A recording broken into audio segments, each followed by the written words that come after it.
আপোনালোক সকলোকে এটা নতুন ভিডিঅ'লৈ স্বাগতম জনালো। আজি এটা ভাল খবৰ দিব আহিছো। এডিআৰই 3.0 আহিব নাই সবেই কৈ আছিল আৰু ফাইনালি এটো কনফাৰ্ম হৈ গল যে 3 নম্বৰৰ কাৰণে 3 নম্বৰৰ বাৰৰ বাবে এডিআৰই এক্সাম হ'বলৈ গৈ আছে। আমাৰ মামাই ফেসবুক লাইভতো হেদিনা কৈছে, মই লাইভটো দেখাই দিম বাৰু। তো তেখেতে নিজে কৈছে যে এডিআৰই আমি নেক্সট জানুৱাৰী ভিতৰত নটিফিকেশন ওলাই যাব।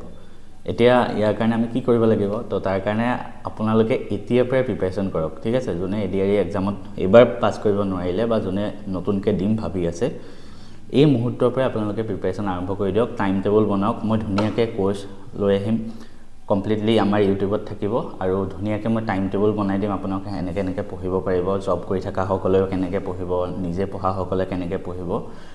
বহুত সময় আছে আমাৰ হাতত, কিন্তু আমি এতিয়াৰ পৰা যদি আমি ভালকৈ কাম কৰোঁ, ভালকৈ কষ্ট কৰোঁ, এবাৰ কিন্তু এডিআৰই পাস সকলোৱে কৰিব পাৰিব। মই নিজে 3টা সেন্ট্ৰেল গভৰ্ণমেণ্টৰ জব 6 মাহৰ ভিতৰত ক্ৰেক কৰিছিলোঁ, তাকো একো কোচিং নোহোৱাকৈ, অকল ইউটিউব চাই, ঠিক আছে? আৰু আপোনালোকেও পাৰিব। এডিআৰইটোতো আপোনালোকে এনেও পাৰিব, খালি এডিআৰইত এবাৰ যেনেকৈ কাট অফ বেছি গৈছে অহাবাৰ যাব। তো সেইটো কাৰণে এতিয়াৰ পৰাই ভালকৈ পঢ়িব লাগিব। কি পঢ়িব লাগিব গোটেইখিনি মই জনাম। মোৰ ওপৰত ট্ৰাষ্ট কৰক। আমাৰ কাৰেণ্ট এফেয়াৰ্ছ সেশন চলি আছে, কোনোবাই যদি নাচায় সেইটো চোৱা আৰম্ভ কৰি দিয়ক। অলৰেডি 5টামান ভিডিঅ' আছে, প্লেলিষ্টত যাব, কাৰেণ্ট এফেয়াৰ্ছ সিৰিজটো চাওক। 5টা ভিডিঅ' খতম কৰক আগতে। তাৰপিছত আপুনি আমাৰ মেথছৰ কোৰ্স চলি আছে ইউটিউবতে, মেথছৰ 10টামান ভিডিঅ' আছে, চেপ্টাৰ ৱাইজ দি আছোঁ, সেইখিনি চাওক। তাৰপিছত যিখিনি আমাৰ কোৰ্স চলি আছে সেইখিনি চাওক। মই আৰু আপোনালোকৰ কাৰণে ভাল ভাল ভিডিঅ' লৈ আহিম। ভিডিঅ' চেনেলটো এবাৰ ছাবস্ক্ৰাইব কৰি দিয়ক, মোৰ পৰা পঢ়ক। মই already maths and physics hub বুলি চেনেল এটা আছে, তাতে অলৰেডি 78,000 ষ্টুডেণ্টে চায়।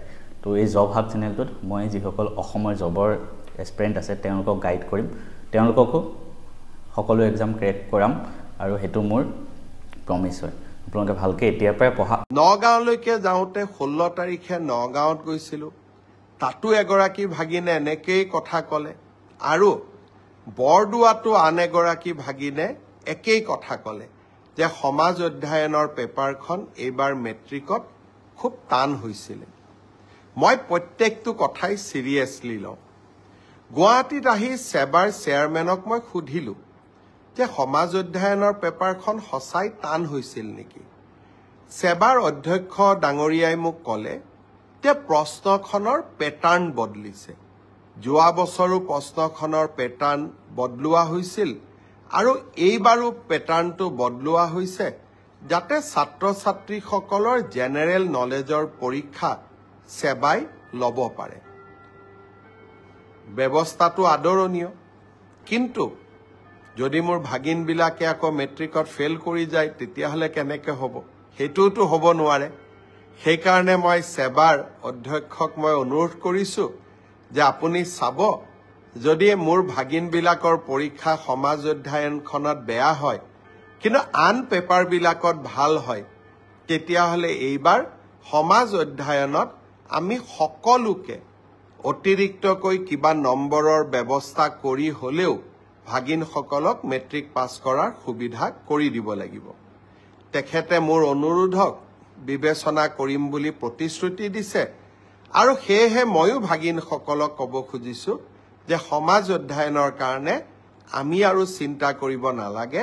সকলোৱে মিলি চেষ্টা কৰিব যাতে আমাৰ পৰীক্ষাটো আমি ভবাৰ দৰে নহ'লেও আমি যাতে কিছু হ'লেও অতিৰিক্ত নম্বৰৰ সুবিধা লাভ কৰিব পাৰোঁ। মই ভাবোঁ যে এই ঘোষণাটোৱে ভাগিনসকলৰ চিন্তা কিছু দূৰ কৰিব। এতিয়া